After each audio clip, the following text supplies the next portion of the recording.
भगवान की भक्ति करे तो सबसे पहले तो महाराज ये देवता ही भक्ति नहीं करने देते।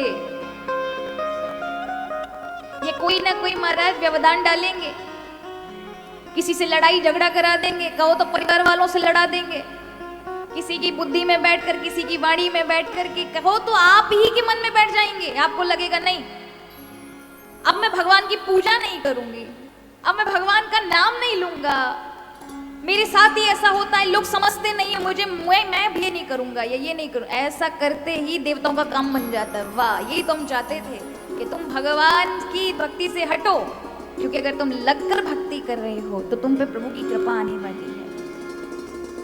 या तो गुरु की रक्षा, गुरु की दृष्टि आपकी रक्षा करती है, किसी संत के माध्यम से जुड़े हैं, किसी भक्त से जुड़े हैं, साधारण सा ही आसपास का अपना अड़ोसी पड़ोसी के रूप में कोई भक्त भी है, उससे भी जुड़े हैं, तो भी हमारा रक्षा होती है।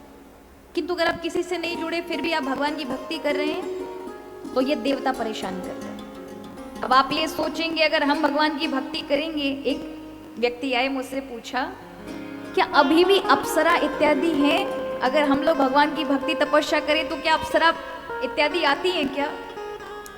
मैंने कहा देखो ये अप्सरा इत्यादि तो सब रूपक इत्यादि है, ठीक है, किंतु अगर आप भगवान की भक्ति कर रहे हैं तो कोई ना कोई वासना आपके मन को फंसा ही लेगी, क्योंकि योग माया जो देवी है, भगवान की शक्ति, वो आपके हर एक अवगुण को जानती है, कहां तुम चले जा सकते हो।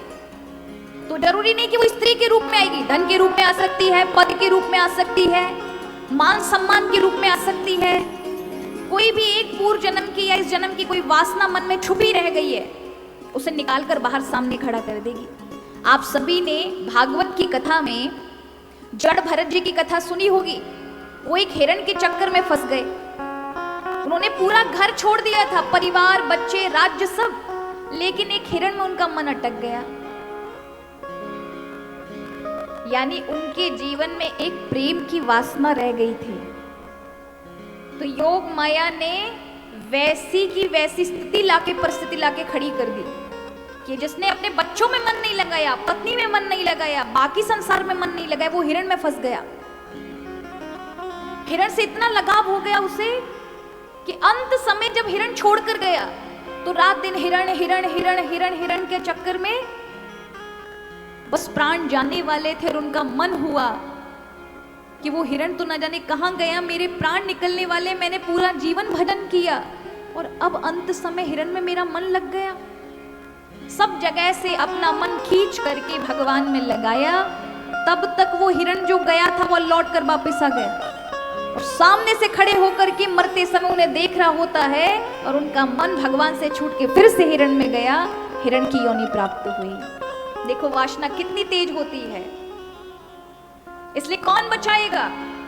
गुरु कृपा बचाती है, सत्संग बचाता है, हमारे अवगुणों को दिखाता रहता है। नहीं तो भक्ति, अकेली भक्ति करोगे तो फिसल जाओगे। इसलिए हमारे आचार्य आज्ञा देते हैं, आदो श्रद्धा तत् साधु संगति तत् भजनत क्रिया। श्रद्धा जागे तो एकदम से भजन में नहीं बढ़ो, सत्संग करो, संतों का संग करो। संतों के सत्संग से ही आपको धीरे धीरे भक्ति के विषय में आदत लग जाएगी। सत्संग करते रहो।